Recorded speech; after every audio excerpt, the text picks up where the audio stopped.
meeting at this point.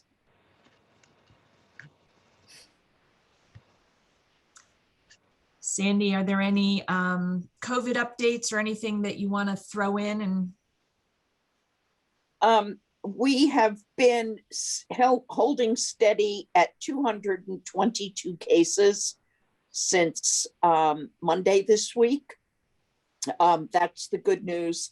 The bad news is that we were at 111 cases as of January 1. So our case count has doubled in about 46 days. So I'm happy that we are holding steady. And I hope that we've turned the curve and that January was the worst we will see of it. But that's where we are. As far as population being vaccinated, about 70% of our over 75 population has been vaccinated at this point with at least dose 1. And about that equates to about 12% when you add in the over 65 and first responders of our overall population. So we are doing very well. Great. Thank you. Is there, I know in terms of vaccination sites, CVS in Coventry and CVS in Glastonbury have been added to vaccination sites that are close to us. So hopefully that will help. Walgreens in Manchester, Main Street should help a lot too. Great.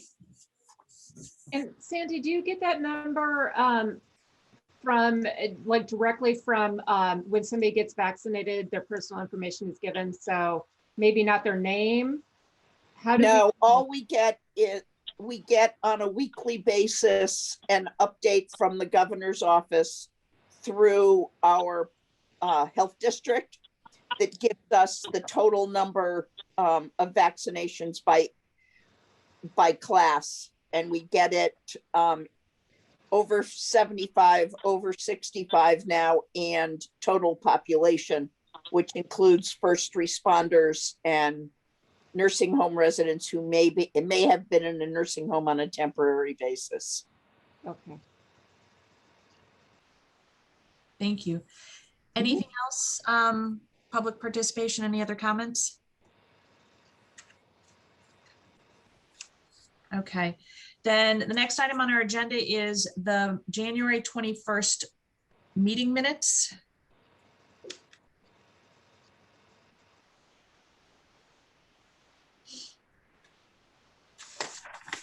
Does anybody have any questions or comments? I do. Where was I? Where were you? I don't know where you were, but you. I don't either. I don't either. We missed you.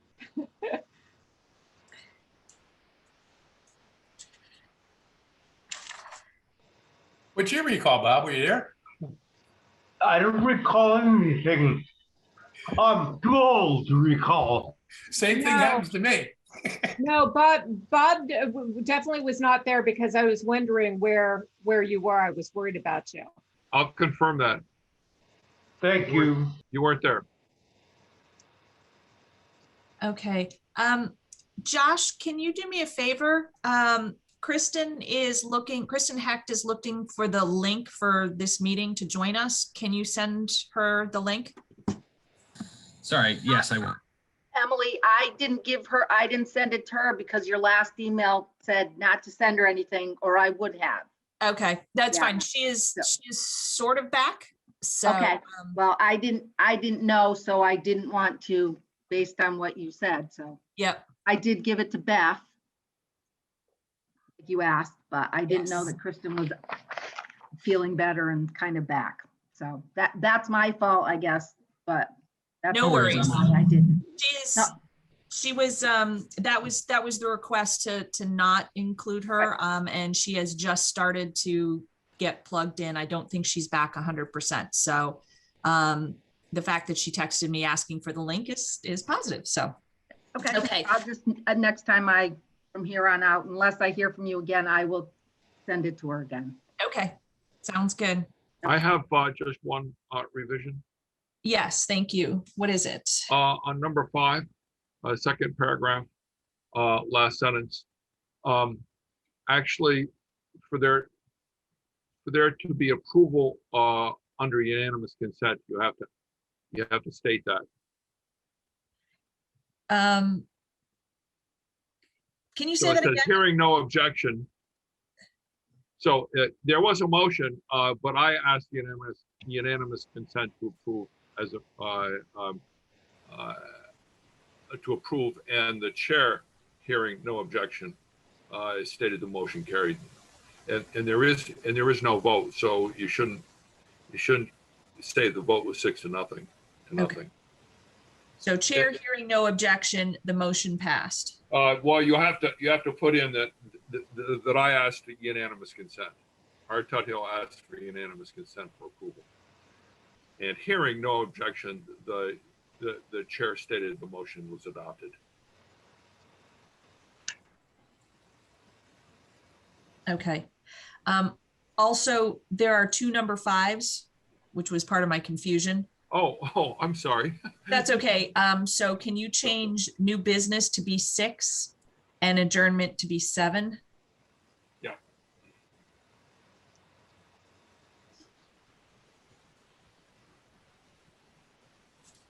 Move that the minutes be approved. Can I have a second, please? I second. I ask unanimous consent. Hearing, does anybody have an objection to unanimous consent? Nope.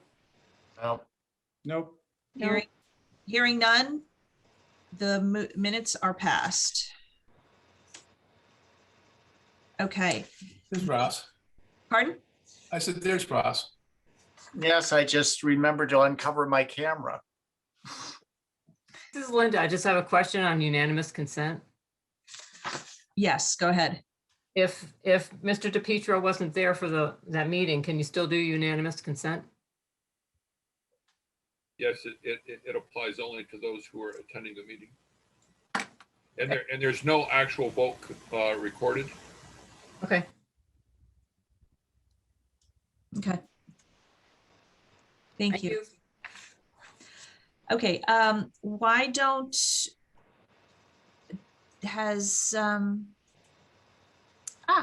welcome, Kristen. We apologize, we did not send you the link initially because my direction to the board was please don't reach out. She's healing, she's trying to get better. And so we didn't, and Thank you. I appreciate it. She is. so, welcome back, and we are so happy to see you and have you join us. Why don't we, since you are here, why don't we do the Board of Education update first, and it is next on our agenda.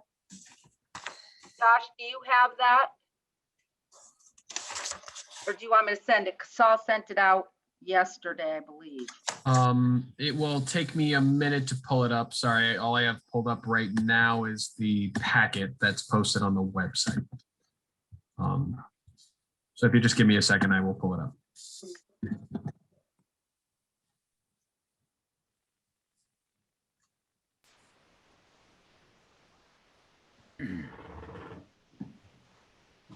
Actually, I'm not sure if Casal included me on that. It doesn't appear that she did.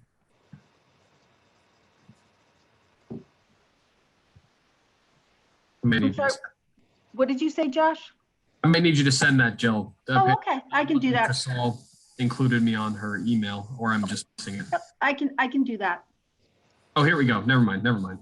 Okay. I spoke prematurely. Okay.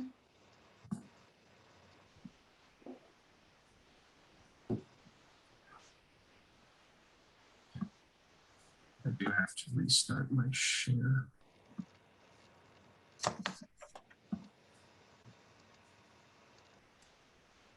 Is this what you're looking for, Kristen? Yes, thanks, Josh. No problem. So we are 49% expended. We had some limited transfers some of the larger transfers that showed up were transfers that, as you're aware, the board transferred money at their last meeting to buy some much needed ViewSonic boards for our classrooms because they're failing all over the place, and we need all of our teachers to be on one platform, especially while we have kids learning at home, kids learning in front of us, half of 6th through 12th graders in while the other half's home, and vice versa at the end of the week. Are there any questions for me?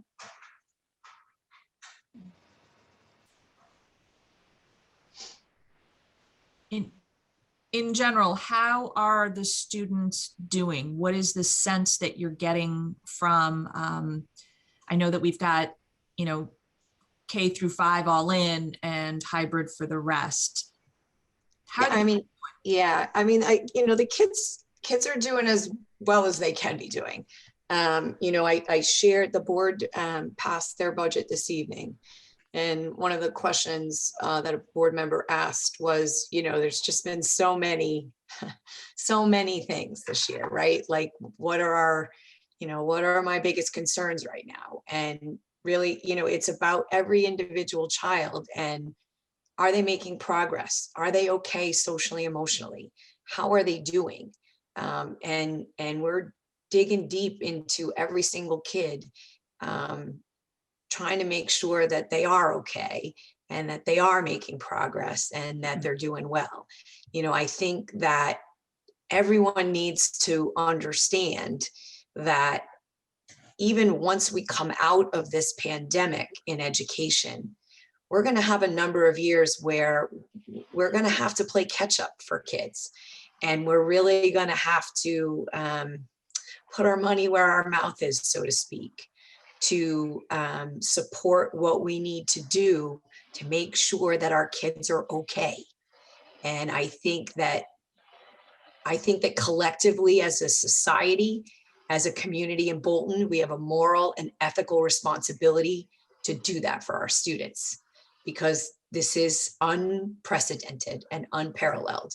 And there's just a lot that we are going to need to do to make sure that every single child gets to where they need to be and that they're going to be okay. So thank you for the question. Kristen, on the other side, how are the teachers doing and the staff in general? Thank you for that question as well. They're hanging in there. We're anxious to be vaccinated. And to be honest, it's, you just got to turn on the news and you hear about education, right? The governor did allude the other day in a call that I was on to the fact that I do believe that he's going to be making an announcement about the next phase of 1B, which essential workers, which educators are supposed to be in. But, we've had these storms, they're continuing. So now there's a slowdown in vaccines. So whether or not that announcement happens the end of next week or maybe the following week, and when we can upload our roster and begin to get people vaccinated is sort of up for grabs. I will share with you all, I am so proud, and I hope that you are too, of our staff, our teachers and our paraprofessionals and our custodians and our administrative assistants, our administrators, our bus drivers, our ladies in the cafeteria. They have done such a heavy lift all year long and for a year now, and they continue to do it, and they continue to focus on what is right and best for kids. And we're very fortunate that we have such amazing staff. So they're hanging in there, and they're hanging in there together. Thanks for asking. Good. Thank you, Kristen. And I will say that, having this hybrid model as an option is great with all of this crazy weather that we're having. It allows us to continue educating even when we're having a snowstorm tomorrow. Exactly. We finally got to remote learning in a snowstorm. It was going to take us another decade, you guys. So COVID, we'll take that positive from there. Mm-hmm. quick question, Kristen, would somebody from your office be trying to call me? Yes, Emily, because we're having a remote learning day tomorrow. Oh, okay, Calling to tell you that. sounds good. Okay. Any other questions for Kristen on from an education standpoint?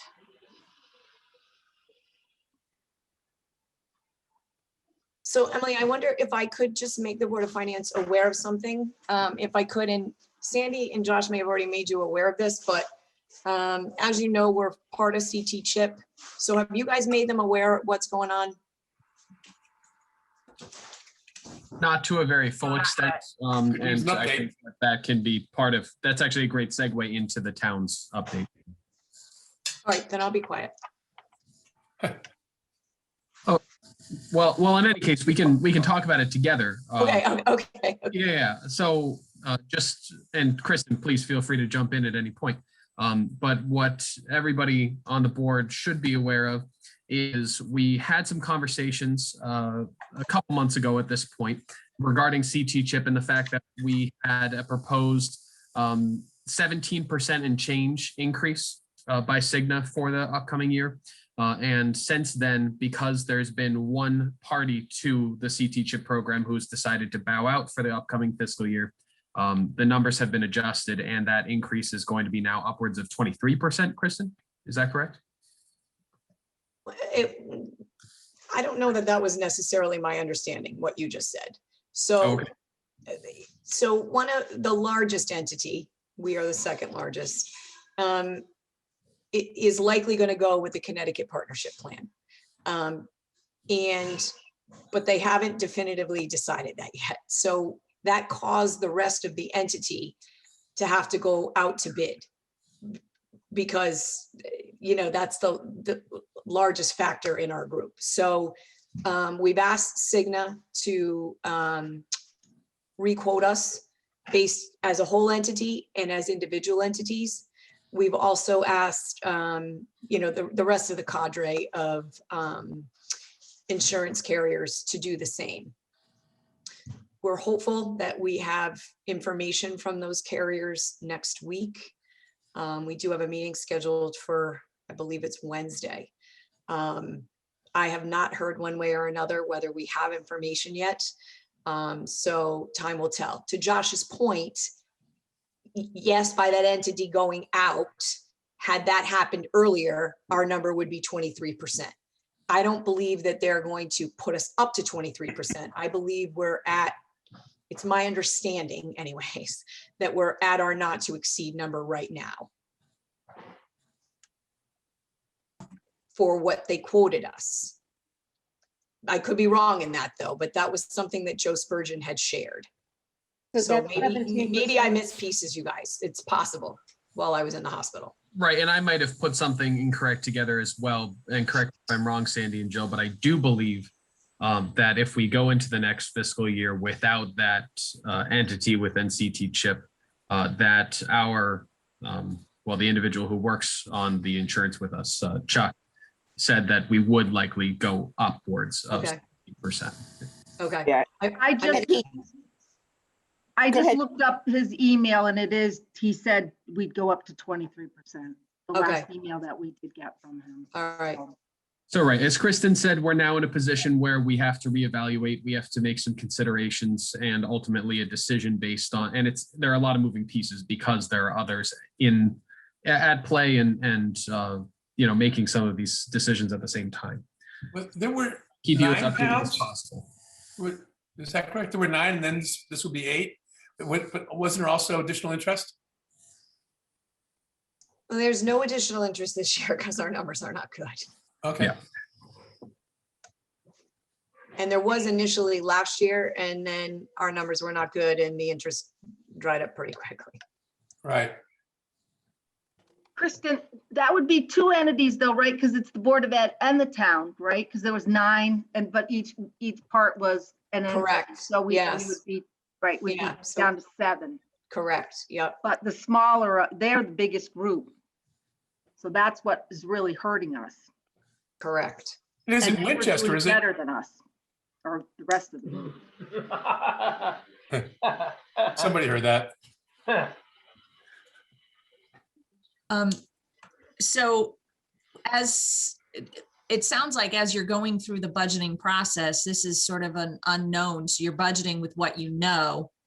And once we have that information, we'll have to revise up or down. Sandy and Kristen, are you budgeting sort of at that 17%? Or are you budgeting at that 23%? We budgeted at the 17 because that's the information we had when we moved forward with our budget. You know, when I presented it last week. And I believe, Josh, that's the number we have currently in our budget that we're working with as well. So we certainly hope that things come a little more solid and they come in our favor. But right now, as is typical at this time of year, we're still way up in the air with health insurance. Absolutely. Well, obviously keep us posted as we go through this process. If there's, you know, if it goes up or down, we'll have to deal with that. Okay. Anything else? Any other questions on education for Kristen Hecht? Kristen, thank you for joining us. If you would like to leave and. Yeah, I've reached my limit for today. gang. I can Good well night. imagine. Thank you. Night. Good to see you all. See you, Take care, Kristen. Kristen. Take Good to see care. you. Bye. Get well soon. Thanks. Okay, why don't we move on to revenue summary?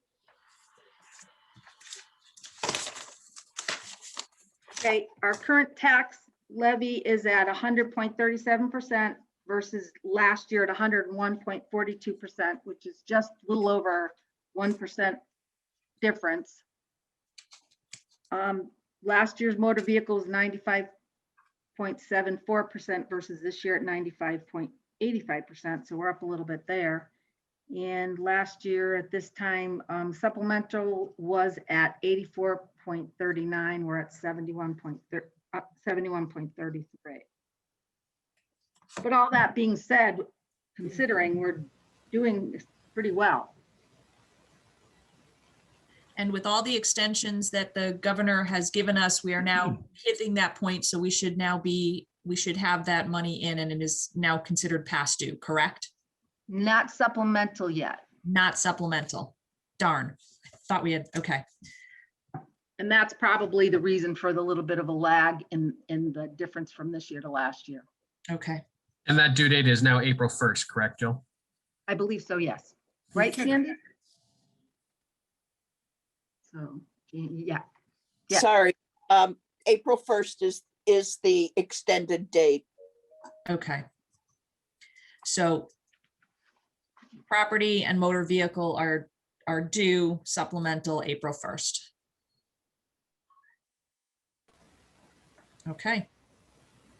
Any questions on tax collections?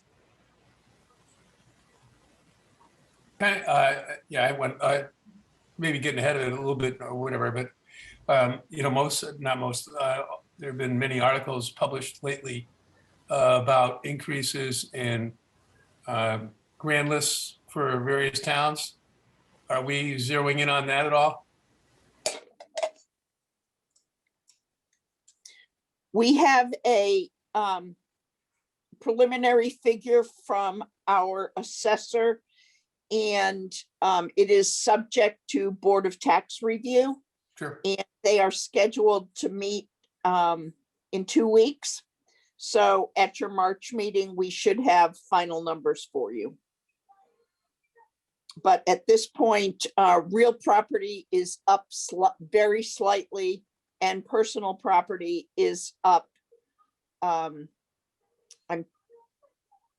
And I have to apologize, I'm not recalling that number, but they are both up. Personal property percentage is up much higher than the real property percentage. And we have had the effects of crumbling foundations are still affecting us. Okay. I've been kind of watching that Aero Tool thing with interest to see what kind of thing, the building that they put up there, renovated and expanded, et cetera, on 44A. Not a whole lot of real value there, but my suspicion is there's a huge amount of equipment, very expensive equipment that went in there. And I actually followed a truck into the behind Georgina's to see if, the other building was still really functional, or if it was just kind of a skeleton crew over there. I counted 25 cars in the parking lot over there too. So that thing is really doing well. I don't know if the grand list reflects the purchase of what would have, I suspect, to be quite a number of very expensive machines that went in there. But Which building are you talking about, Bob? the tool company that expanded onto 44A over by the right kind of across the street from the old Bolton Hotel. Oh, Able Coil. Yeah, okay, sorry.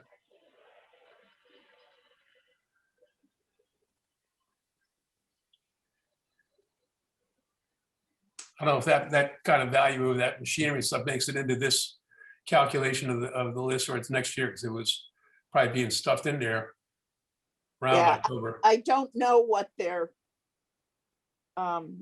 occupancy date was on that building. They're going great guns. It's good to see. What is their product? They semiconductors. Semiconductors. And large amount of contracts with I think it's the F-35. Anybody else recall? I think it's that. I don't think it's the submarines. I think it's the F-35. There's a huge semiconductor shortage in the auto industry right now. But I thought the F-35 supply chain would have been long well established. As I recall, this was a contract that was entered into a good 2 years ago at least, and they're just gearing up now, or geared up now. They look like they're full stride. I know nothing. It's tools, Emily. You're not supposed to have to know anything. I know nothing about semiconductors, so that's fine. Okay, why don't we move on then to revenue statement? How are we doing on revenues coming in through the end of January based on what we would expect to have in by the end of January? Any red? Josh, would you find raising the to 100% so we can see better?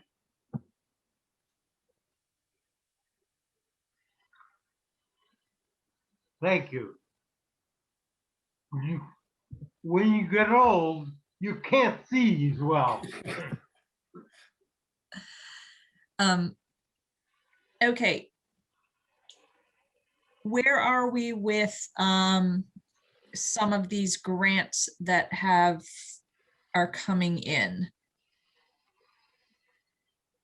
We're actually right on target with almost all of them. We're right on target. We received our second payment of ECS, and right now we're on target as receiving half of it. So it does look like we're going to get what we are supposed to. And when we look at the governor's proposed revenues, it does say that the number we have in there is the one that we have is what was estimated for this year, and it looks like we're going to get that. That's great. There's a little bit of shortage in veterans, I believe, which it's pretty minimal, but there's a slight uptick in disability, I believe. I'm trying to find it here. We were under by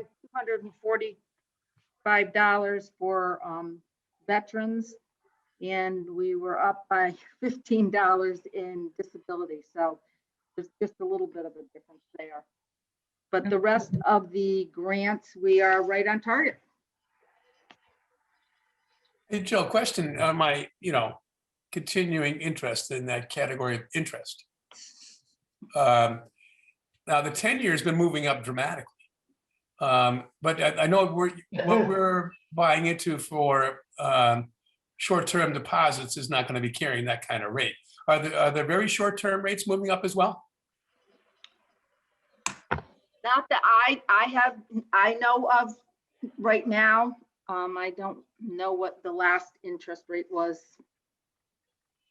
that we received on, I don't, and I try to look it up quick. Yeah, 10-year was down to about 0.5% back in July. It's now at what, almost 1.3. See if I can quickly see what the last one was.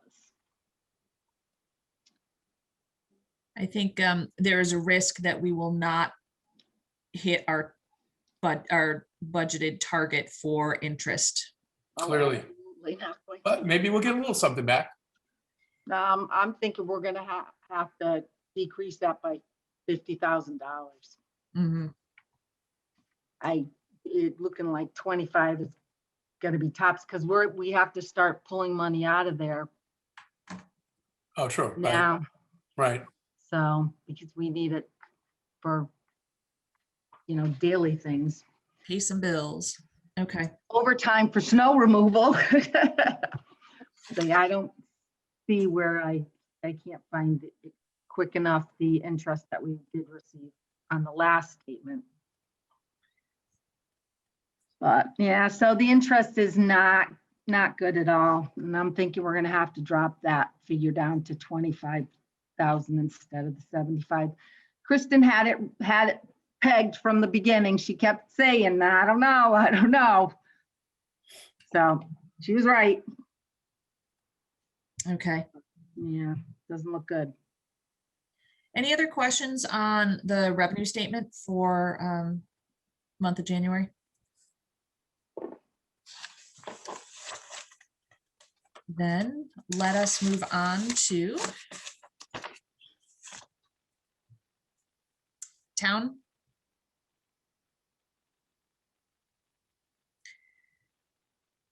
Josh or Sandy? Yes, sorry about that. I was just having a little trouble unmuting, but here we go. On screen, you will see as of January 31st of this year, the current expenditure levels. You'll see that the bottom line down here on the totals line under the current year expended, we are 45.79% expended. That, as you can see, compared to this same time last year and the 2 years prior to that, we are beating expectations by well, certainly several percentage points over last year and even more beyond the prior two. So this is all good. I think that all of the departments have been doing a tremendous job of making sure that they're being fiscally conservative, that they're really keeping a keen eye on their budget totals and making sure that those are moving along at a reasonable and steady pace, as opposed to making any rash decisions. We just don't know. This year obviously has thrown us many curveballs.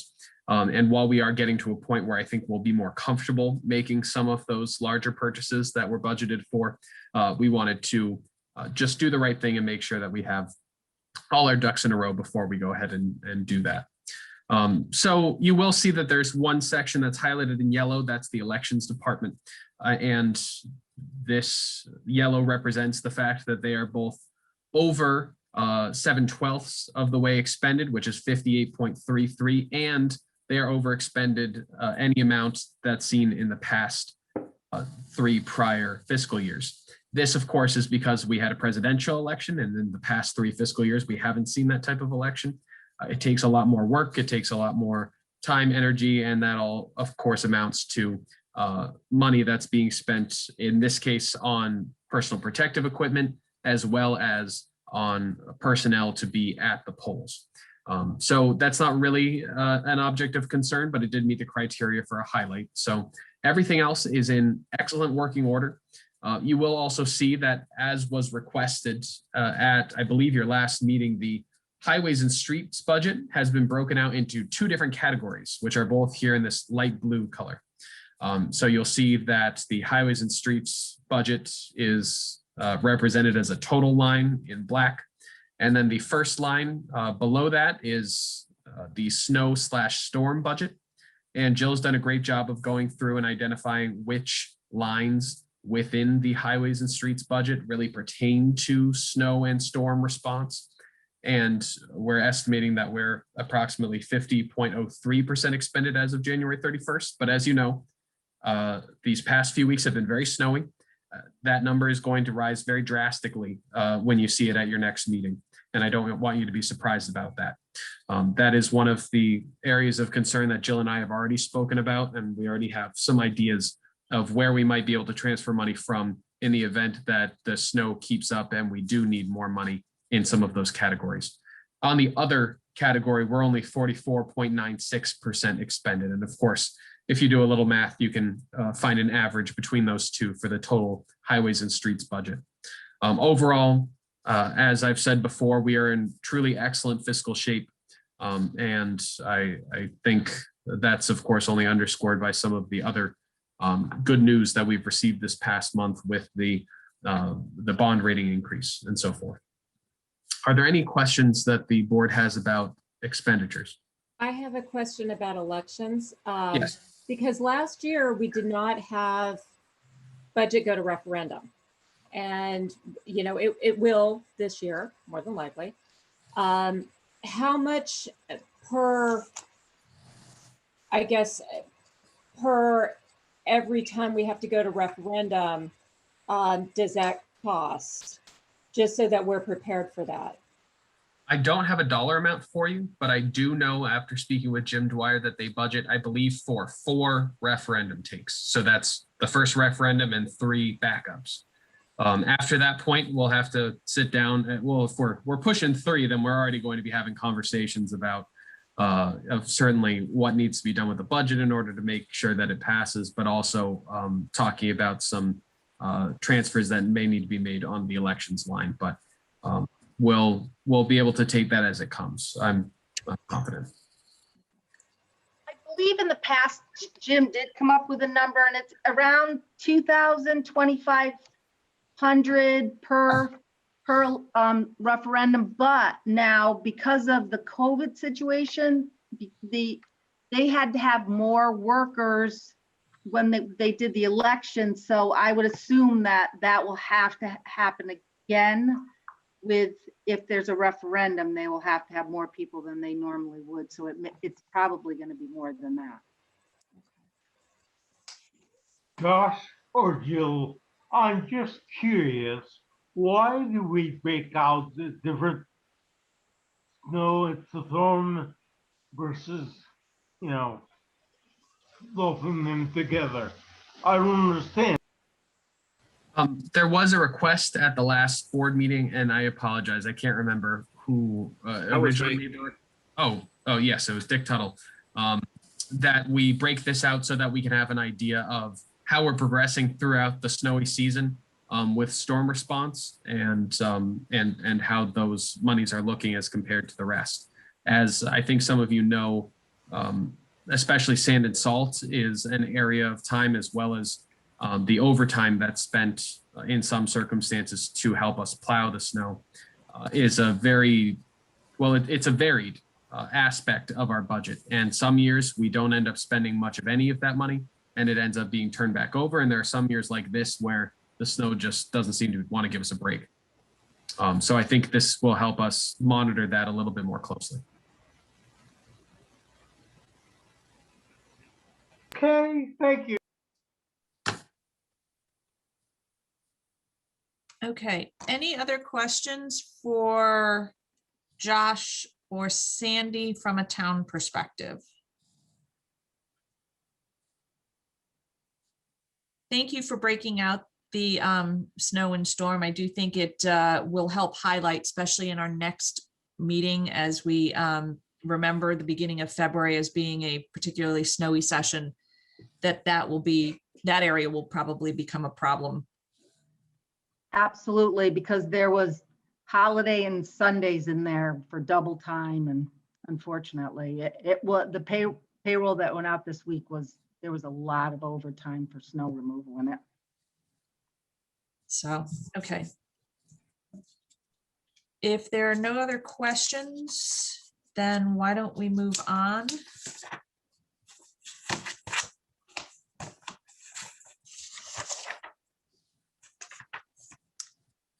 To,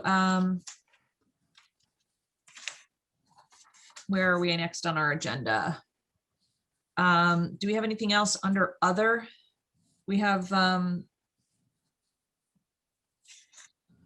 otherwise I will, we can move to the refunding update. I don't have anything else to share, so we can move on to refunding if there are no other questions. I do have one question on that. We're really referring to refinancing here, right? And so we're using refunding because this is a state mandate or something. This is nomenclature that that's mandated in the accounting process. Why are we using this rather misleading term? Well, it really isn't misleading, Dick. The reason why they call it refunding is because we're actually not refunding the bonds that we have. What happens is we sell those original bonds. The money that we get for those bonds after the sale, we purchase lower interest rate bonds. And that's why it's not refinancing, because we're technically selling and then buying. To the layman, that sounds like finance. It is common nomenclature in municipal bond issuance that this would be considered a refunding. Yeah, it is definitely a refunding, because we have, and the reason we were able to do the refunding is that our current bonds that are outstanding had a call feature, which allowed us to call them in, essentially buy them back. And now we are selling a new round of bonds and getting a much lower interest rate. Yeah, and you're restructuring the debt, and that's refinancing. No, it's not exactly the same thing, but I'll let you think that way. Well, I'm not concerned about me because we've had this conversation a couple times now. What I'm concerned about is people who read the meeting agenda and wondering what they're talking about. They're going to look at that and say, "Hey, they're going to refund some of our taxes." No, or something like that. Well, you'd be surprised. People will just not know what that means. Not that anybody reads the agenda, but if they did. Well, they can read our minutes and hopefully get a clearer understanding of what it is that we're talking about. Could the minutes reflect this discussion, please? That's actually probably a good idea, because then that way there could almost be a note that explains what refunding is, that it's not giving back money, it's actually refunding, parentheses, refinancing our debt. Exactly. Anyway, thank you. Okay. Update on our refunding. So we had some bonds that had a call feature. We bought them back and we're selling them at a lower rate. And Josh, I'm going to turn it over to you because that's all I got. Well, Jill and Sandy, please feel free to jump in whenever you want. I think that some of the first set of big news as part of this bond refunding project is that we did receive a bond rating upgrade. I'm not sure when the last time it was that we saw an upgrade or any change in our bond rating. For that matter, but this is, I believe, indicative of some very positive things. And certainly as we get a little bit further down the agenda, we can talk about how fund balance policy and our fund balance in general may be playing a role in the upgrade of our rating. So we use Moody's Investor Service to rate our bonds. So if you're seeing right now on your screen that we moved from an AA3 to a AA2, that's the equivalent, and sometimes it's a little bit more commonly referred to in the S&P terms, which is a different investor service. And they would consider us from having moved from a AA negative to simply a AA rating. So we're sitting there. There are only two more ratings that would be considered to be above us, and this is considered to be a very positive rating. So in terms of the actual numbers, we did complete, the bond sale was completed yesterday. And Jill might be able to speak a little bit more intelligently about I don't have those in front of me, Jill. Do you have some of the numbers that came back? Oh, yeah. Let me just pull them up. That was the sheet. Let me see. Okay. Was it So for? for this year, No. for the result of the refinancing, there, we actually saved $27,930 in interest payments this year. Going forward next year, we are going to save $23,238 by refinancing those bonds. And that's the only 2 years that I looked at because I was working on the budget for next year, the budget documents. So did they say, did we total, was it 170 instead of 150? Is that what Mark said yesterday? I'm trying to remember. I It was believe more than, Mark, at least. We ended up saving more money than we anticipated saving. and that was because of our uptick in our bond rating, and the market did move in our favor. Yeah. Well, that's fabulous news. Yes, it is. So when we look at the our overall debt picture, we should see that reflected in it, correct? You will see a reduction in overall projected interest costs for the remaining life of these bonds. Yes. Okay. Right. We did Can not, it go this other way? Say that again, please. Is it frozen by contract, or can it go the other way if bonds? If we start to go the other way, is it possible that, in other words, it gets bad again? no, these are not variable rate bonds. Our interest costs are fixed for the life of the bond. Thank you. I got a question too. Was that, there was a cost, is a cost associated with it, right? Correct. With the, Correct. The 150 that Josh mentioned that went to 170 is net of the costs, which were about 60, I think. oh, that's good. That's Yeah. great. I expected that answer to go the other way. Nice.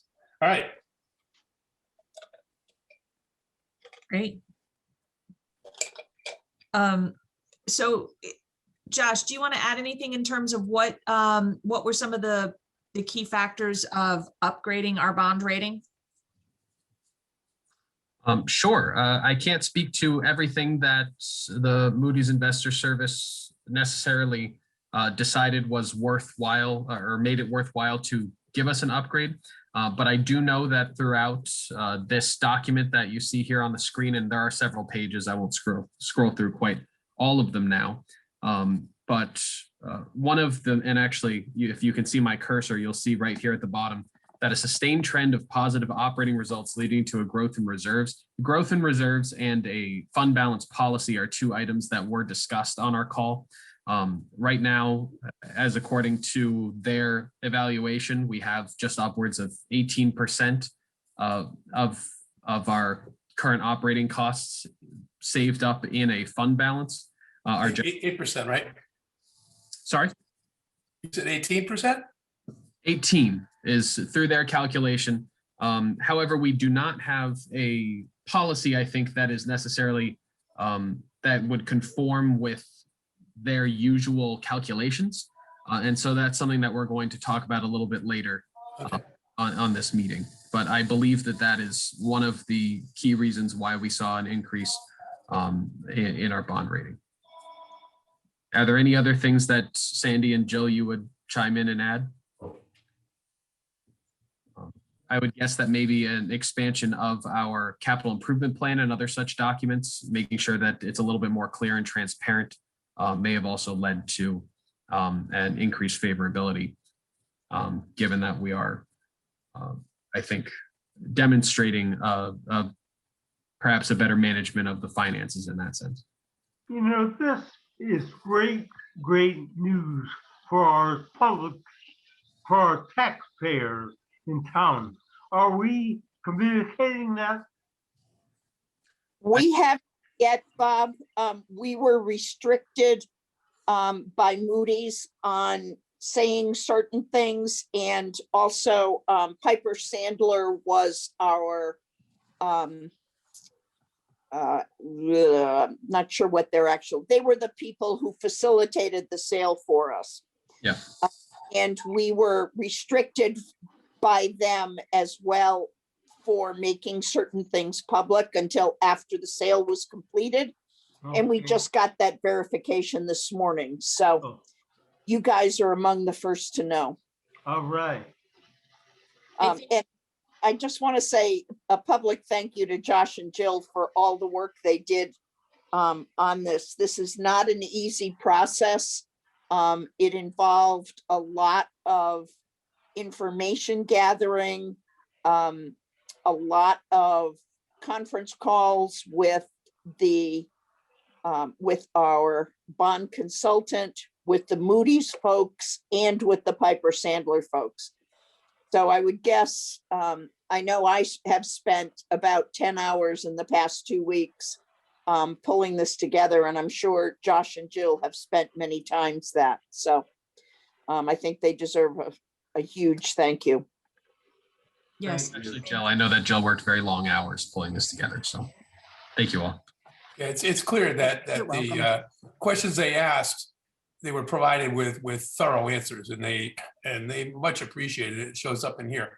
Hey, I had a question though, and what somewhere in here, right now we're still kind of looking at page 1. I think I recall a line in there that said a couple of large parcels changed hands. Yes.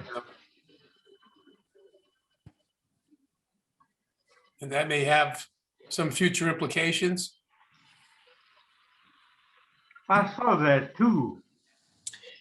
That's correct. The 2 parcels we were speaking of were the corner of Loomis Road and Brandy Street, which recently was sold. Nothing has been proposed to planning and zoning yet there, but it was bought by someone who has developed other properties in town. So I anticipate something will happen there. And the second is the former quarry on Notch Road, which Bill Phillips is in the process of coming up and coming back to planning and zoning with a plan to take that property and turn it into a storage facility and materials processing area for his construction business. Interesting. Yeah, and it wasn't me. So the first parcel you mentioned is now a really large pasture And a pond, correct. and a pond. Yeah, interesting. Okay. And are you reluctant to share with us who bought it? I can't share with you who bought it because I know through professional sources, but it was purchased by a trust.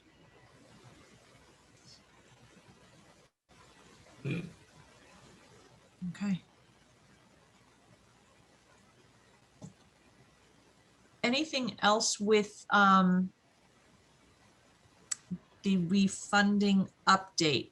I think we are going to get into in new business talking about our fund balance. So we will probably be coming back to this as part of that discussion.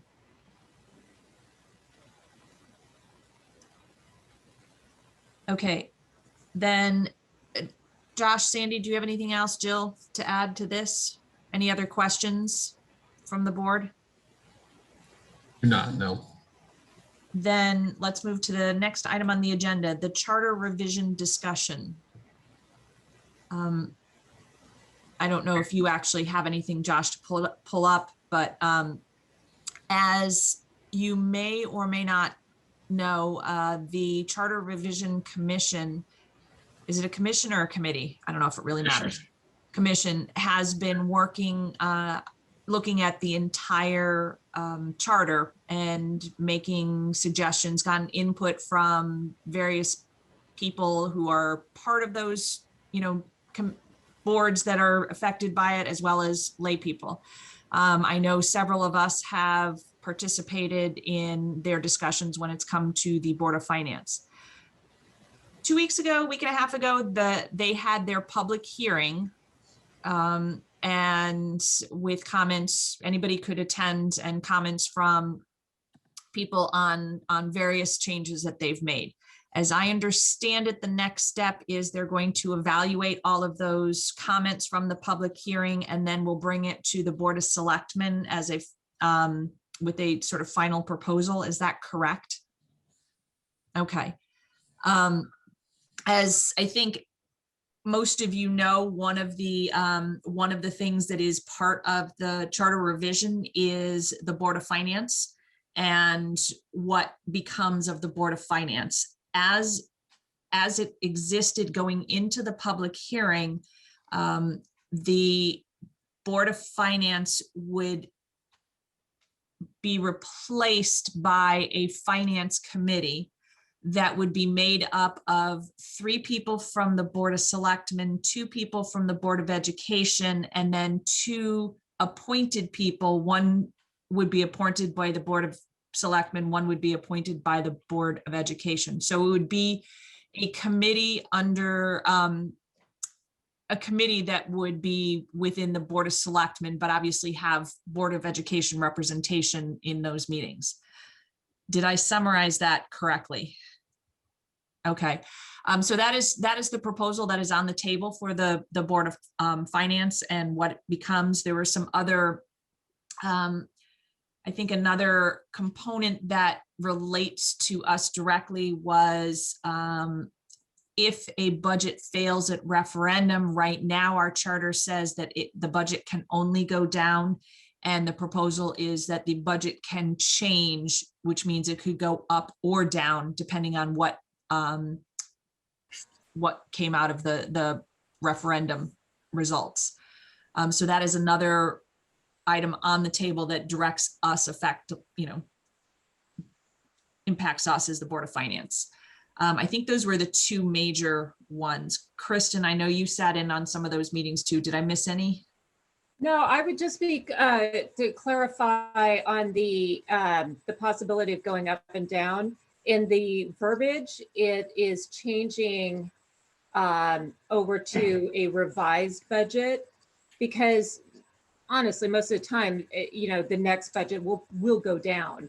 But if something, I don't know, unforeseeable happens, it is possible for it to go up. So that was the big change there, in case anybody had any questions about it. But it was in the verbiage. It's to revise the budget when it goes back to referendum. Otherwise, no, I think everything was spot on. I think there's probably for board members, if they have any questions or suggestions, maybe state where those questions or concerns should be submitted, because my understanding is that they can be submitted to the commission itself or to any individual commission member, correct?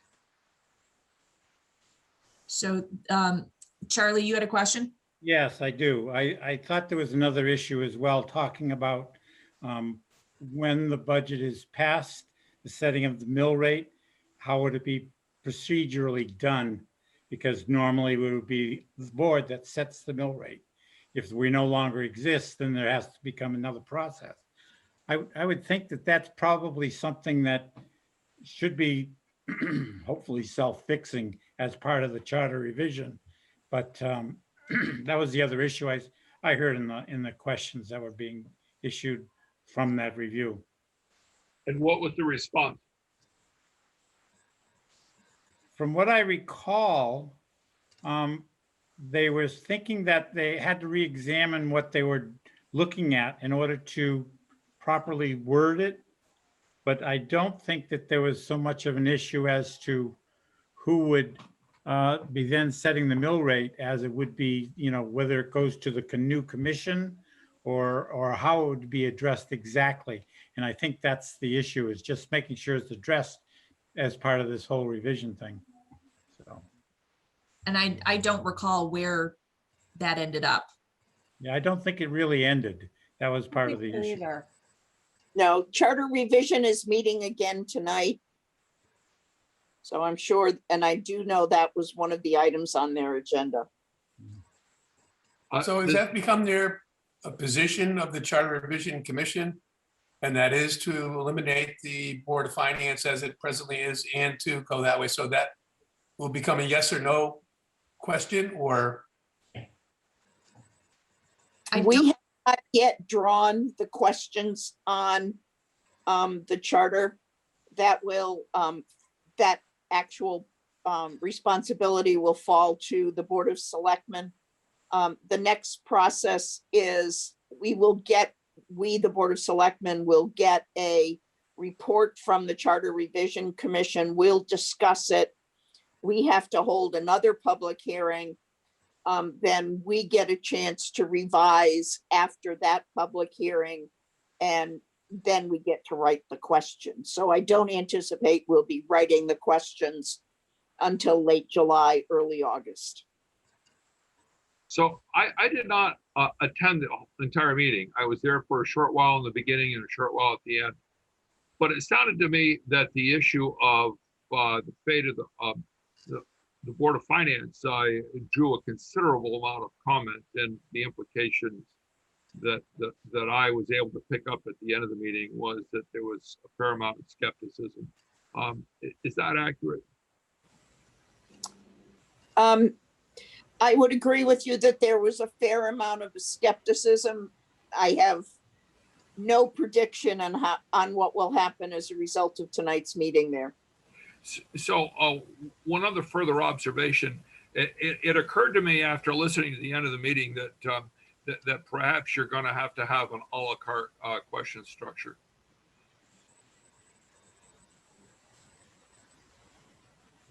Unfortunately, it's going to be an exercise in compatibility. Yes. When we build the Very question, much so. because there are too many changes that will. Interconnected changes. Exactly. Thank you, Dick. Yeah, so there may have to be some harmonization. I don't envy you in coming up with the ballot questions, because I think that is going to be an effort trying to craft that in such a way that people are going to get it. Mm-hmm. When you look at that Moody's report and read it carefully, which I've done twice, I think that this may be a pursuit of a search for a problem as compared to, and then one of the other adages, Bolton Bob would recognize this one, if it ain't broken, Yeah. don't fix it. Yeah, For a $2,400 budget, you get a lot. Yeah, because that was my question, is what are these changes all seeking to fix when, like you said, it seems to be working now? And they It's a discussed solution. history in that report, by the way. It's You a know. solution in search of a problem is what you're. Yeah, there you go. That's what I feel about it, but whatever. And they believe made some excellent points at that public meeting about the role of this committee, the Finance Commission. And I wonder if we should go on record of something to reinforce that.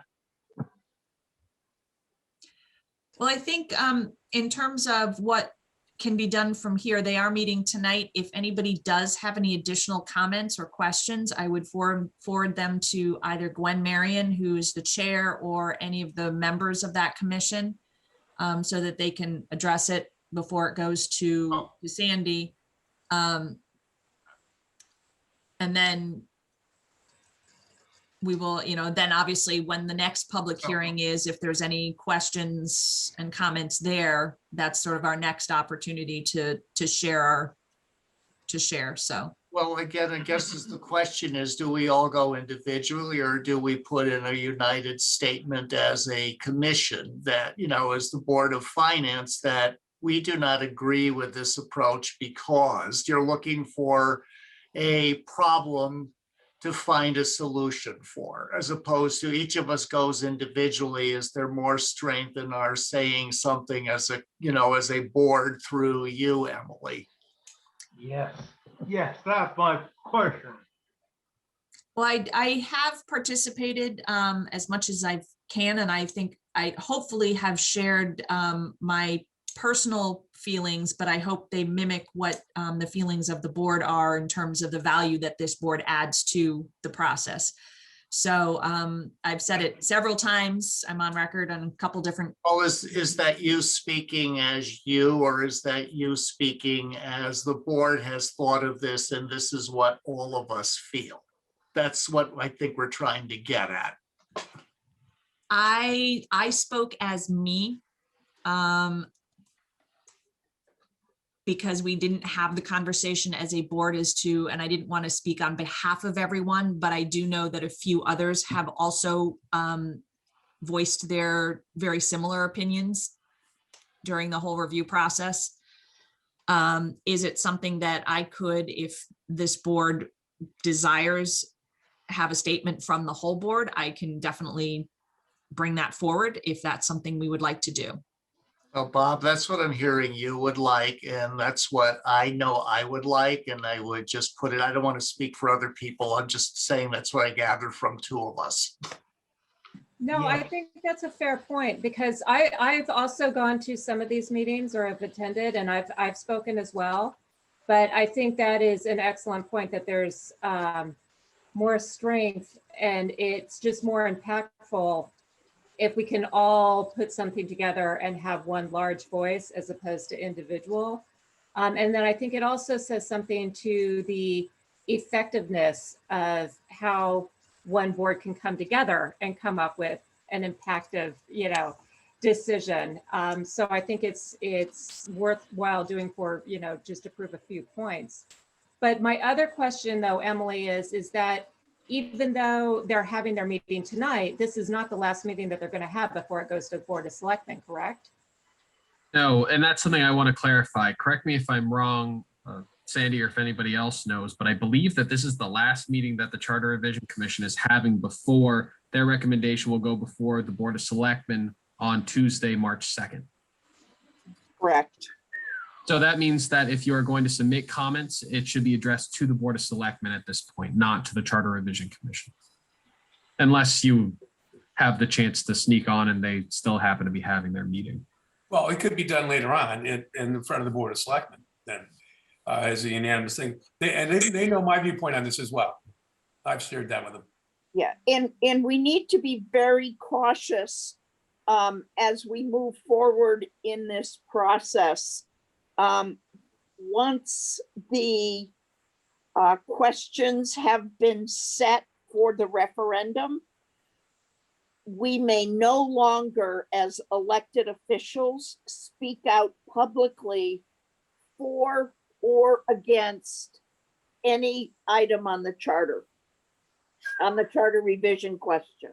Mhm. Because we are elected officials, we are restricted under state statute in our communications with the public. Thank you for that. Thank you for that, Sandy, because I'm rather uncomfortable about taking a board position on this. And for this exact reason, I was unfamiliar with the fact of state statute, but I don't think, I'm concerned about the optics. And I don't think it's a good thing for the Board of Finance to say, oh, wait a minute, we add a lot of value. We are unanimously opposed to this. I would prefer just to make our individual positions known if we have them. Good point, Dick. And regardless of that last date is March 2nd, correct, Sandy? And then No, March 3rd. you can continue to provide comment until such point as the Board of Selectmen has accepted the questions. Okay. Okay, Once the questions are set, we are all limited, and that goes from, that covers every elected official in town. We are limited to communicating facts only. So then there is nothing that would prevent our taking a position as a board now and submitting it to the selectmen. And then when we know that the questions have been set, then we all shut up. Basically. I would certainly hope that is the case, Russ, but my point was, you're approaching the last time you're going to be able to do this as a group. Right. Well, that's what I'm getting at. It's like, there's not a problem with us approaching it as a group before the 2nd or even a little bit later, just as long as we don't do it, when we're really getting kind of close to the questions being set. Correct. And you're saying that's probably July or August. At this point, your guesstimate. That is a guesstimate at this point. Things may move faster, and they can't move much slower. Yeah, I was going to say, I believe the absolute drop dead date is September 3rd to get the questions in. So, and that's a Secretary of the State issue with the ballots. So, so I do have sort of a procedural thing in terms of if it is something, if we decide as a board that we want to put together a statement to go to, I guess, the Board of Selectmen, it is something that needs to be drafted, but then we can't really discuss it until our next meeting, which is not until March 18th, which is after the March 2nd meeting of when the commission is proposing the changes to the Board of Selectmen. So I think, because we can't have a discussion through email, because that's just not allowed, because then it would be a special meeting. It would be meeting of some sort, which we can't do. So it'd be something that I would either have to draft and then we'd have to discuss it in our next meeting, or set up a special meeting to have that. and again, to clarify, the only reason I mentioned March 2nd is because that's the first date that the board will hear this full final report from the Charter Revision Commission. Right. Like he said, until the questions are set, the board has an opportunity to continue to accept comments. And I believe that the board actually has to have its own public hearing on the matter. We do. Right. So you'll have multiple opportunities to do that. And even if you don't have that letter ready in time for the public hearing itself, you should have no problem submitting after your next meeting, if you want to discuss it then. Your other option would be to have a vote right now to discuss, to decide really if you want to go in this direction. And if you do, you could put that responsibility in one person's hands, for example, Emily, and simply leave it to her to draft and file that with some sort of consent from the rest of you. Do we know what they're going to propose tonight? I mean, they're going to fix what they're going to what they're going to propose to the board of for the Board of Selectmen tonight, correct? Yeah, so I don't know where, I know that they are taking the public hearing comments and discussing them, but I have no idea what they're going to do with them, if they're going to make any dramatic changes or if they're going to, or not. I don't know. So before we actually decide that we're going to take a united stand, we probably ought to first have the information of what exactly is being proposed. And we don't have that at the moment. Well, if you attend the meeting, you have enough information, even what we summarized just now. So I'm willing to make a motion to have Emily draft a statement for the board. If somebody seconds it under discussion, Dick, I would love to hear your reasoning for why you are against it. So I'm going to move that we go ahead as a board and make a united position. So we don't, representing the whole board. So we have a motion. We have a motion on the table. I'll second it. Okay. Further discussion on the motion. So the motion is to put together a statement from the whole Board of Finance to be submitted to the Board of Selectmen at this point, I think, based on the timing, on what our thoughts are for the proposal from the Charter Revision Commission. So point of information, the motion then would empower you to drop a statement to say what exactly, since at the moment, we don't know what's going to be proposed.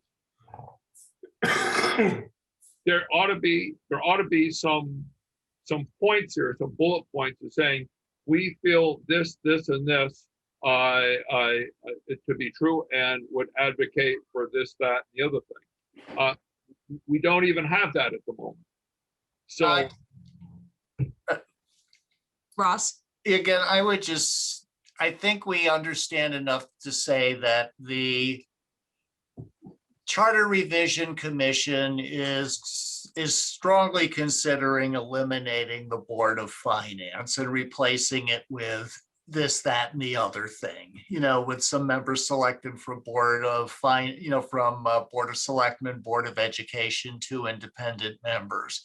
We don't think this is a good idea because we think and I think we know enough to say that. you don't know enough. No, you don't know that, because based on the hearing they've already had, it's very likely they may make a major revision in that proposal.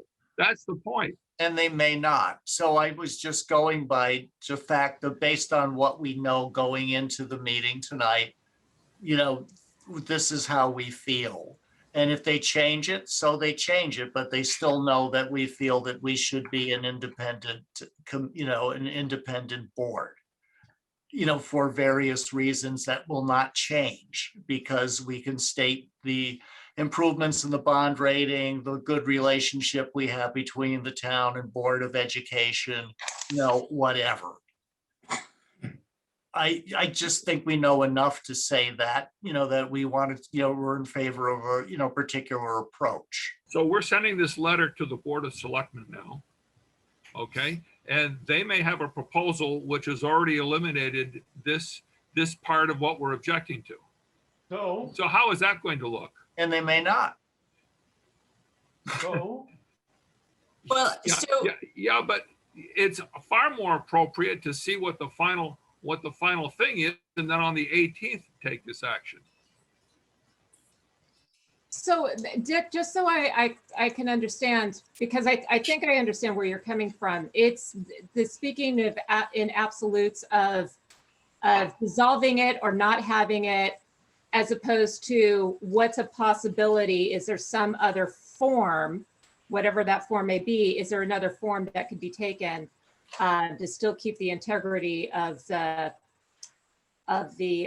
essence, I guess you'd say, of the Board of Finance? Is that what you're saying? Because I know that's. I'm guessing that the proposal that they're going to make to the Board of Selectmen, or their recommendations, is going to be highly modified from what they had when what they presented at their hearing.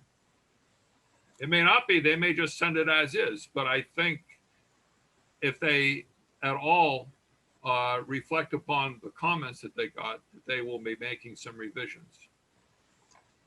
So I'm trying to understand what would the harm be, and then in saying that we would like to go in a certain direction. And if they happen to go that way, great, and if they don't, then we've made our point. So I'm trying to understand, Dick, what you feel is really the issue with saying we have a position, because that's all we're saying. And we just like to make that position clear, and then we see where, things wind up.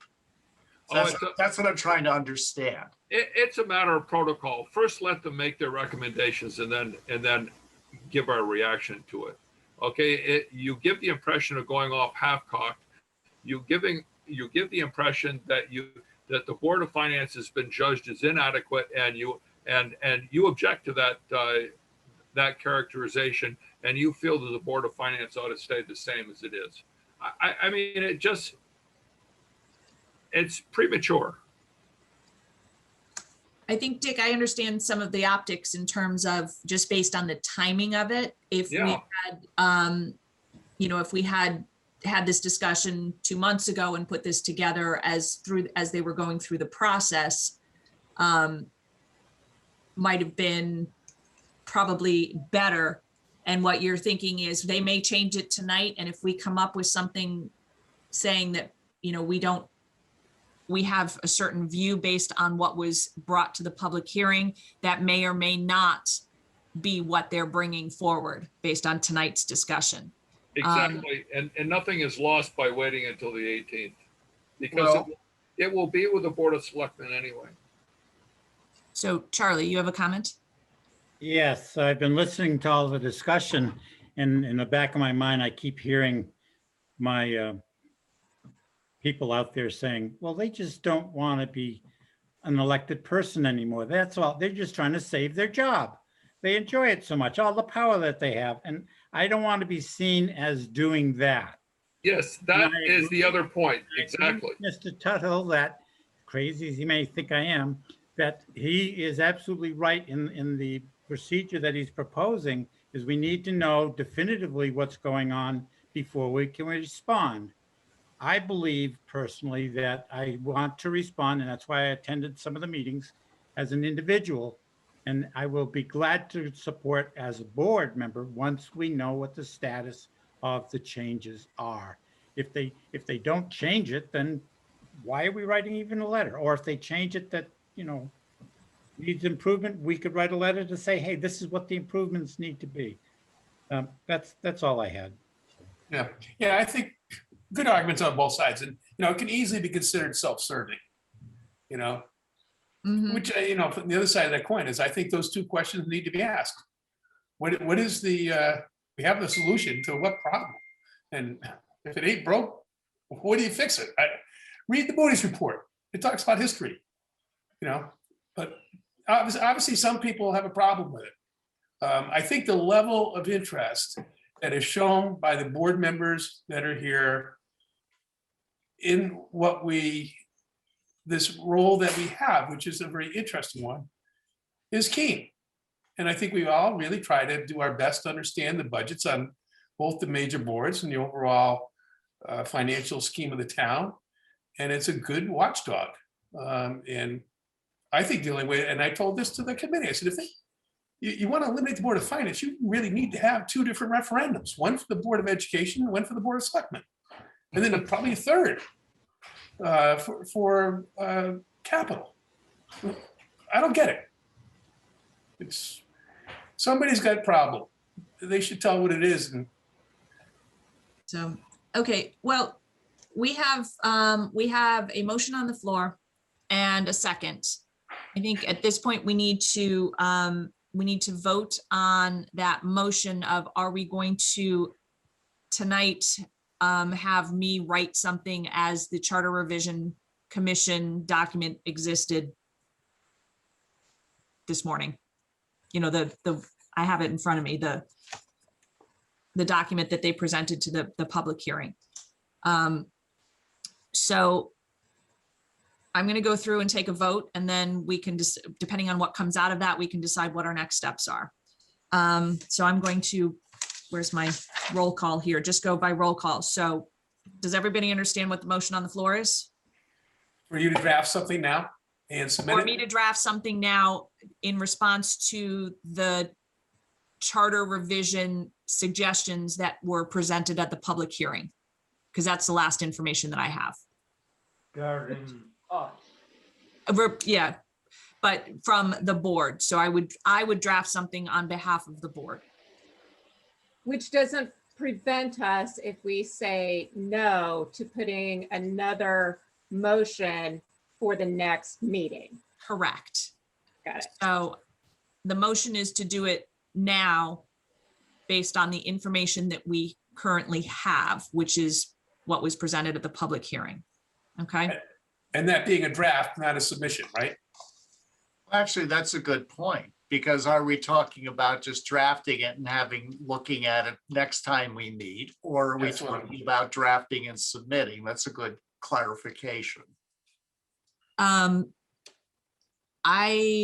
what was from the motion from Bob DiPietro, the motion that you made, was your intent to draft and submit it now? Yeah, originally, yes. Okay, so the motion is to draft and submit it now. To Kristen's point, if we vote this as no, it does not prevent us from saying that we can draft something and submit it at a later point. Right. Okay, So just a quick, one last point before we go further with this is, let's say that we were to say, no, we don't want you to do anything tonight. Where would that leave us at our next meeting? Would that mean that we would then tell you to go draft something and have to wait and review it at the April meeting? so one potential thing that could happen is if we decide that we do not want me to draft it and submit it now, we can make a suggestion that I could draft something and we can review it at our March 18th meeting. That could be a friendly revision to the motion, right? Would that be something you'd consider, Bob, that way we would have something at least put out there and ready to look at the next meeting? Because I would be afraid of not having anything at all and then waiting another month. Yes. Yes. Okay, so the motion, Bob is revising his motion so that we would be drafting something that we would review at our next meeting. Yes. Okay. Can I have a second on the revised motion? I'll second it since I made the first one. Okay. So, Just keep going. Point of information. yes, So the motion, if the motion to amend is approved, then we are simply drafting and not submitting? correct. Okay, thank you. So I ask I'm- unanimous consent for approval of the amendment. I think I would like to go person by person, just to make sure that I get You everybody. don't have a choice. I don't have a choice. No, you can object. I object. Okay, Roll call. Roll call. I do this by who shows up on my screen. That is the order that I tend to go in. Yes, Kristen? Emily, can I just make one point that looking back on the notes of this evening is because we're worried about getting it in on time. And I like the direction of where this is going at the moment. Keep in mind, it looks like we have until July or August. Right. We do have regular meetings until then. But Yes. being somebody who likes to be prepared, I like to start drafting now, but just as a point. So no to. Your Josh's- point is that we don't need to actually take action on March 18th. We can take further time if we need it. Correct. Yes, Or modify. Mhm. yes, modify. Okay. By roll call vote based on the motion that is on the table. Kristen, Yay. Charlie, Yay. Bob, Yeah. Ross, Aye. Dick, Aye. Bob Monroe, Aye. and I vote aye. Okay, so the motion passes. I will put together a draft of a position from the Board of Finance and comments. We will add it to our agenda for next month to review and discuss, and then determine whether we are going to take action on it at that point or something else. Can I make a suggestion just for the Yes. board members?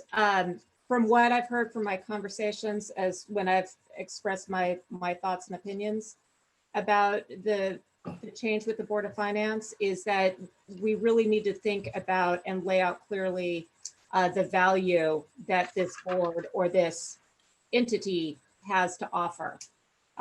Whether it's objectivity, just being separate from the other two boards, but we do need to start thinking about that. And I think as an individual basis, as well as eliminating, making sure we're not saying, I feel, I think we need to be very clear and start thinking about speaking in definites as far as what this board brings. Thank you, Kristen. And the other thing we ought to think about is if we have a board or special finance committee, like Bob Monroe said, with members of the Board of Ed present, we have to be careful not to get into I was going to say a wrong word here, but a contest of fighting them back and forth. You know, we can't be in a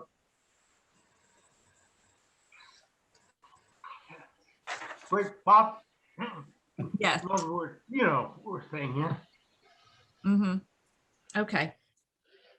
I will work on that over the next month. I will get information as best as I can from the results of the meeting tonight and sort of see where, what has come out of it. I will look at those meeting minutes as well as I'm crafting this. Okay. We'll also have the feedback from what the Charter Revision Committee is going to present to the Board of Selectmen. Right. Exactly. And we can, I would suggest if they are presenting on March 2nd, it might be worth sitting in on that so that we can hear sort of firsthand what it's looking like. Good, good. So Don't we March have a meeting 2nd, that night? sorry, say that again. Don't we have a meeting that night? March 2nd? I don't think so. Okay, Our next meeting is March 18th. okay. Okay. Anything else for charter revision? Okay. Next item on the agenda is the Kappa update. I think, we talked a little bit about it during the Board of Ed discussion from their perspective, but are there other updates from Kappa?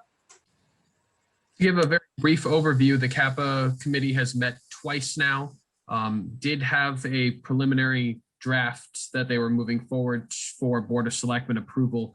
But given new information and some public comment given to the Board of Selectmen, the Kappa committee will be reconvening in the next couple of weeks to discuss the possible addition of a track project addition. So that would be a track at Bolton High School that may be installed. And that right now we're waiting on the town engineer to come back with an up-to-date estimate on how much that would cost to figure out where and how it might be into that capital plan. Okay. The other thing that came to light in the last Kappa meeting was that there's a line item of $1.25 million for fixing the drainage problems at the school, but the project is actually larger than that. It's to make preparations for having the track and for lighting at the soccer field and the track, as well as draining. So you're actually increasing the size of the plane of the field. Okay.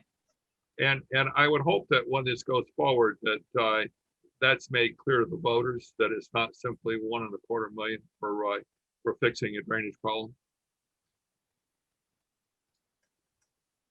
If it isn't, then I'll be happy to get online and make sure that it is.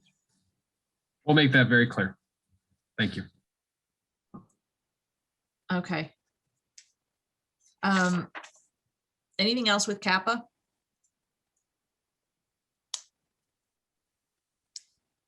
Okay, fiscal year 2021 budget.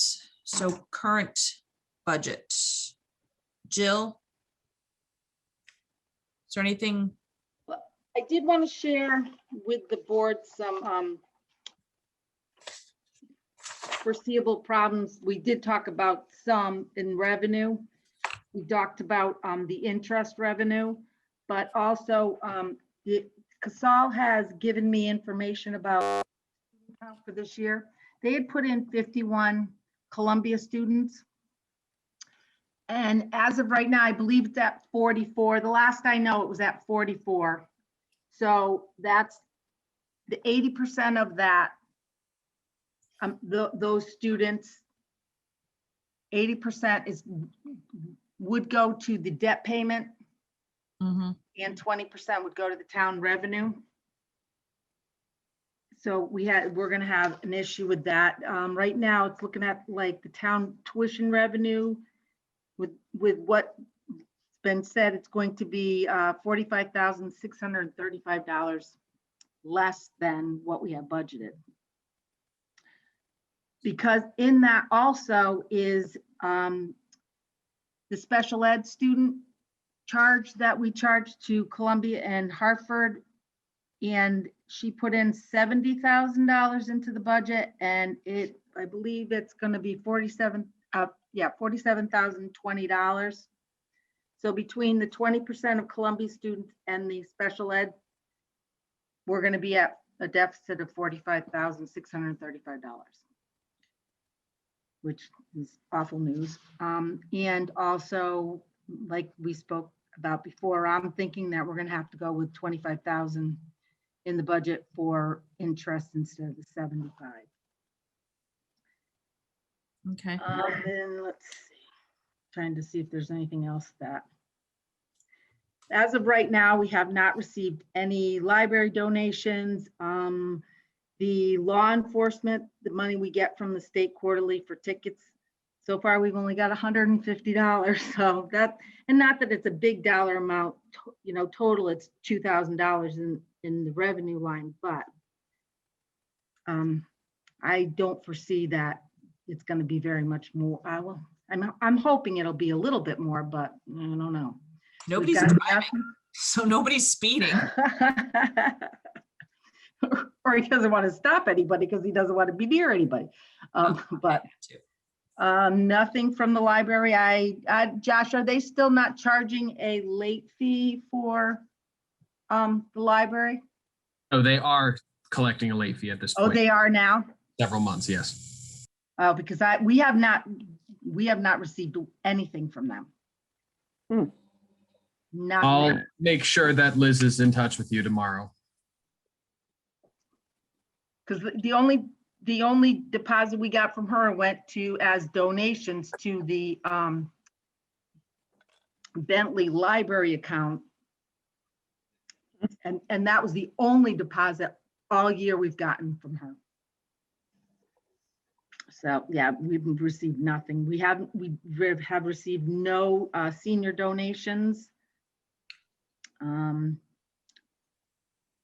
Town clerk, though, good news is town clerk, she's doing fairly well, really well. I'm looking at probably upping that about 30,000. Because right now she's above as of today, she's above the 80,000. She's at almost $85,000 collected. Where's that coming from? What services does that include, Jill? Town clerk? Yeah. Well, it would be any service that, marriage license, all the service that she would do.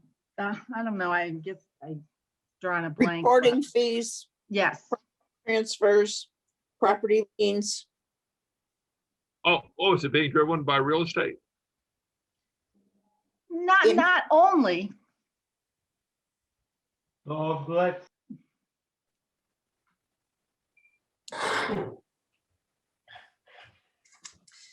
Okay. Any other shortfalls or windfalls that you are projecting? Right now, that is all I'm seeing. Okay. That the building official fees there'll be a small increase in that because they're still doing a lot of business as far as the fees are concerned. Okay. So I think, and also I think that the services, the building official services, we just picked up, and Josh can talk about this if he wants to, but we just picked up Andover. We also have Willington and Ashford. So I think that will be an increase there. well, I know it will be an increase there. That's right. We originally took on Andover in the month of January on just a very temporary basis because of a situation that they were having where they were without a building official. That has since turned into the remainder of the fiscal year, and they have asked us to provide them with a quote for the coming fiscal year, which we were more than happy to do. So we should see increased revenue from that partnership. Okay, great. Shared services. Anything else? That's all from me. Okay. Budget calendar, just a reminder of our upcoming dates that we have on our calendars. When do you set the referendum date? Oh, we don't even know if we can have a referendum, do we? Never mind. I withdraw that question. I know that these dates, I know there is one that Linda can't make, and I know there's another one that somebody else could make. I have it written down in my other copy. So if you are going through your plans and determine that there is one that you don't think you're going to make, just let me or Jill know, just so we can make note of it. Okay. Then let us go to the fund balance policy. So what, I'm just trying to pull my copy of it out. Josh, can you put it up on the screen? I believe it is. Nope, the budget calendar's still up on the screen. Oh, there it is. Okay. I think one of the things that has come to light through the whole Moody process is that they take a look at our fund balance to determine, if it's sort of where it needs to be, and that factors into the bond rating. Obviously, they liked something that they saw because they upped our bond rating. But I think what Josh has identified is that there might be some work that needs to be done on our fund balance policy to strengthen it and make it even more attractive in the future. Is that a correct way to summarize that, Josh? It is. And just to recite a few numbers off to everyone here on the call, according to the Moody's bond rating here, the available general fund balance that we have, according in the way that they calculate this, totaled $4 million or 18.4% of revenue. And in comparison, that is a fairly small number compared to the national median for the rating category, which is 41.6%. And it's even below the statewide median, which is 20.1%. In working with our bond consultant over the past week, Jill and I have been able to collect a number of other fund balance policies that have been adopted by other municipalities in Connecticut that are considered to be a little more robust. For example, I know I was looking at the town of Windsor's policy. They're rated AAA, and they have a very specific policy that calls for an increase to the 20% mark, which is pretty close to the statewide median. So what Jill and I, in having these conversations with our bond consultant and Sandy, along with the two of us, would like to have a consideration of really reviewing this fund balance policy to bring it in line with something that has demonstrated effectiveness, that is being used by a municipality, or a similar version to something that's being used by a municipality that has that AAA rating, that's going to help us really excel and propel ourselves forward as we go into larger bond issuances in the coming years.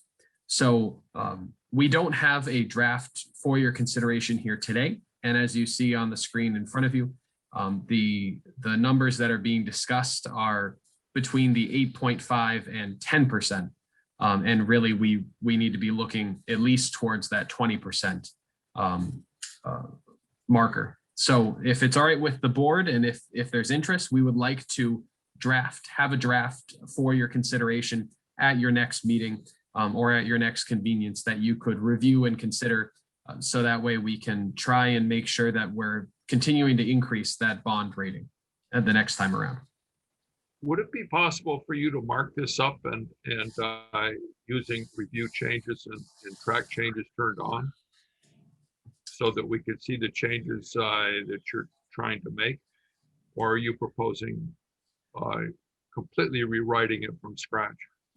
I will say that if we are trying to take a page out of another municipality's book and try and recreate some of the successes seen elsewhere, it will look different enough that having a red line version of this there would be enough red on the screen that you'd probably just prefer to have a fresh page. That being said, we can try and incorporate some of the changes into the policy as it reads now. It will be a little different, but we can make that happen if that's the. Well, maybe just a PowerPoint slide of what the significant changes are. We can do that. Yeah, that's what I was going to suggest as well, is that if you're going to have that much of a difference, just say, here's where we started from, here's where we're going to, and this is what we need to change in order to get there. Yep. Yeah. Little executive summary. Yep. That can really help track that. No problem. Yeah. Bob DePietro will appreciate this comment. I don't even remember where or I plagiarized this from, but picked it up from another town and revised it. To me, the most important thing in here is having an emergency fund to operate from and how long a period of time we'd expect it to cover.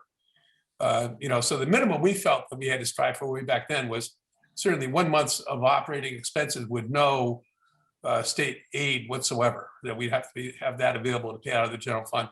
But to get up to 5.5 weeks, month and a half, would be better. So I think that's one of the key things to keep in mind.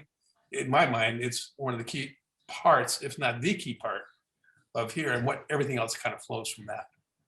I will tell you that if you're looking, as a Moody's rater, if you're really looking at a fund balance and you're trying to evaluate if this belongs in a AAA category or not, you need a minimum of 3 to 4 months of fund balance. Sure. Yeah, back then, we had so little in there, and then as we wanted to make sure we had a contingency fund that was robust enough to cover some of the expenses that we thought could happen.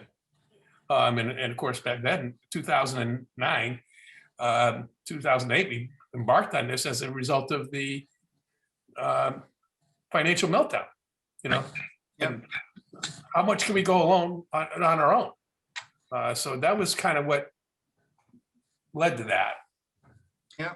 And I'm just thinking when we're talking about this is I know that we tend to really want to pinch our pennies here in Bolton. But this may be one of those things where we need to communicate a little bit better that there's a reason for doing this, to have what looks like a larger amount of money sitting around that we're not doing anything with. Right. And, and that is so we can get better bond ratings. And then it's like, well, what does that mean? That means like we can borrow money more cheaply to invest in the infrastructure and, the future of our town than if we have a lower rating. And so there, and so that means, what does that mean to the average, person in town? Because they're going to look and say, oh, you got all this money sitting around here doing nothing while you're raising my taxes. And or whatever. And not understanding that the big picture is that we're getting lower bond ratings, which is helping keeping your taxes down. And this money is just part of that. It's just like an emergency fund at home. Exactly. Mm-hmm. I agree. And maybe we need to think about, and I appreciate your advice, Josh, and your direction in that regard.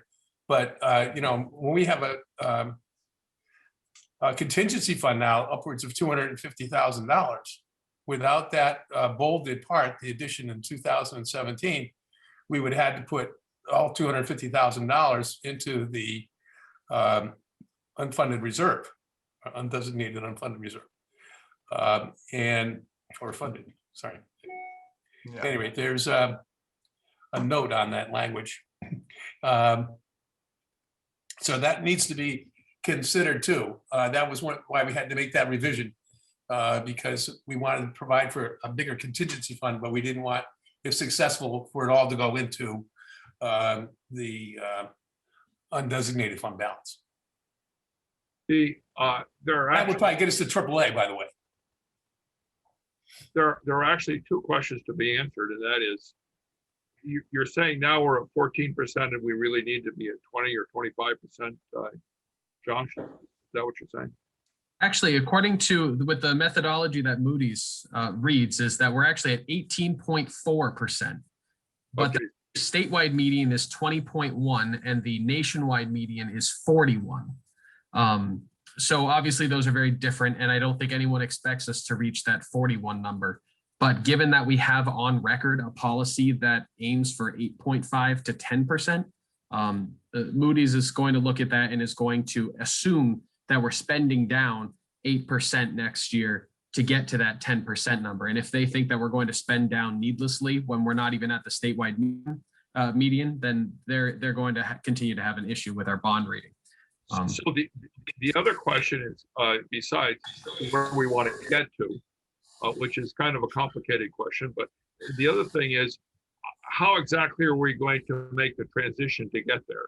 Because that of necessity is going to add mills to the mill rate until we get to where we want to go, correct? You're not wrong.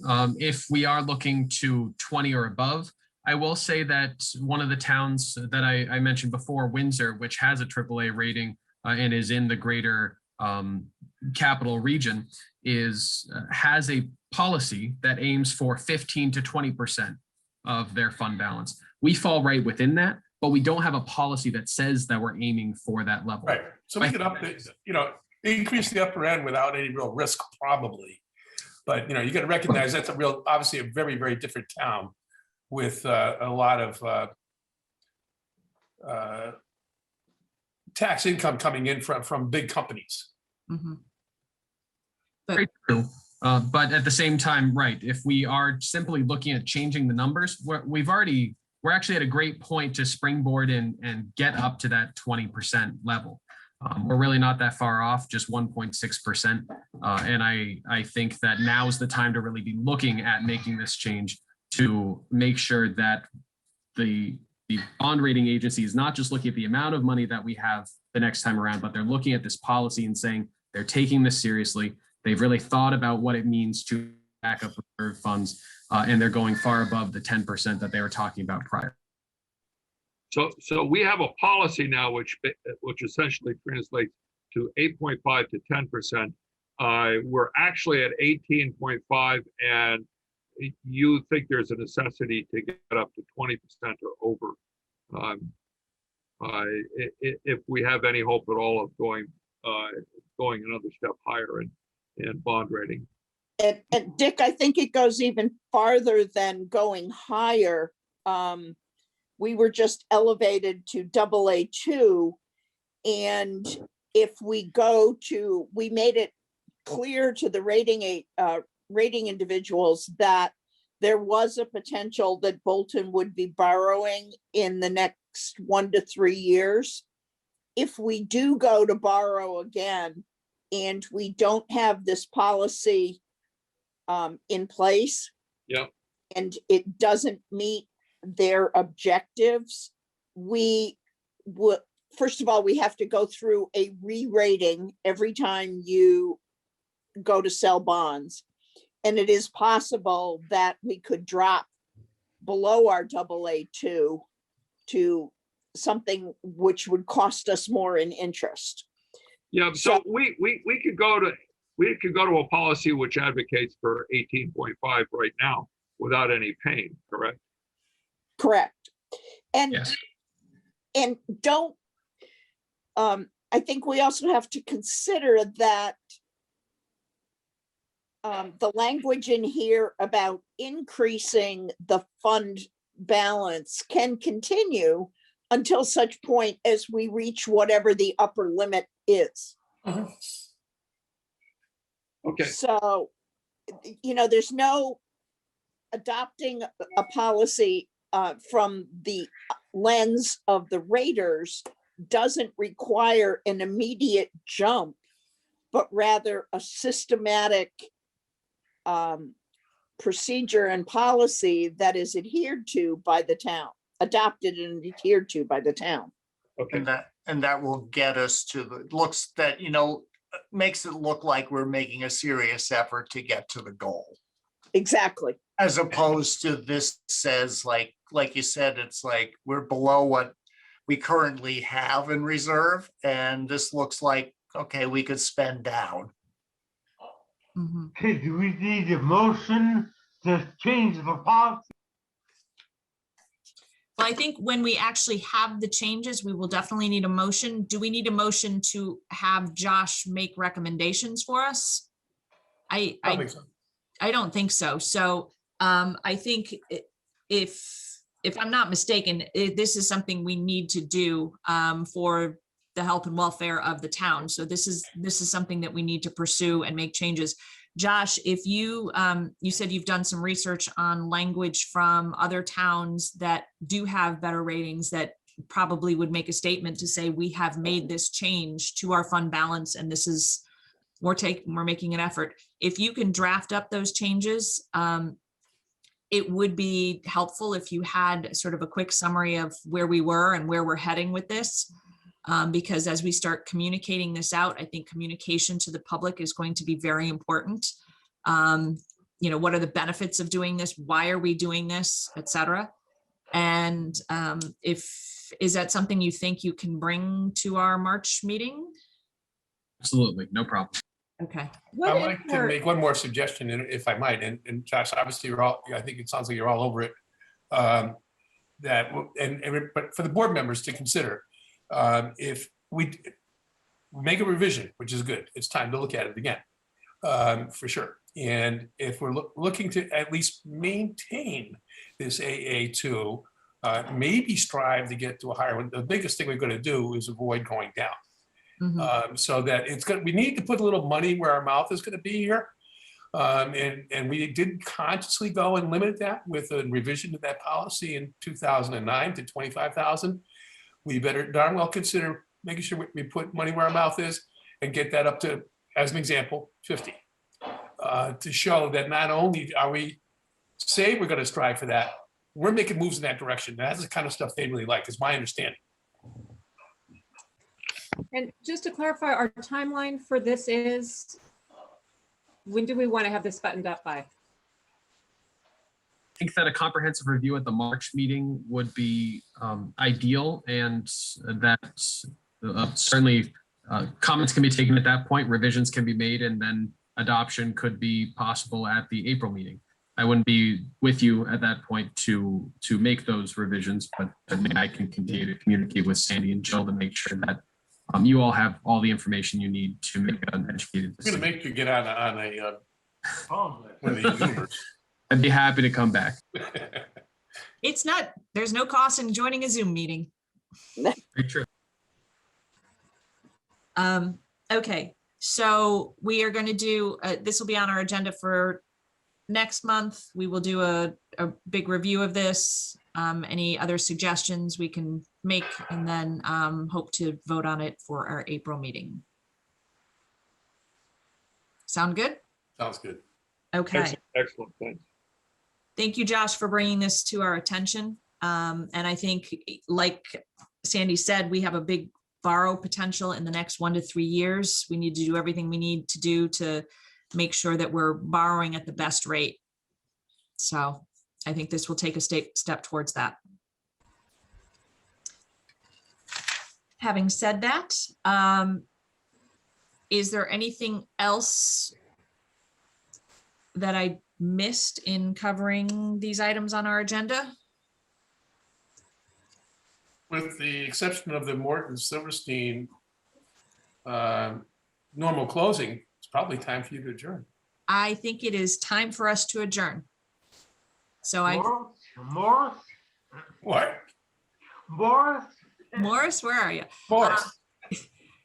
So stay safe, everybody. Thank you for staying for this a little bit longer meeting than normal, and we will see everybody at our next meeting on March 18th. Okay? Yep. Take care all. Be well.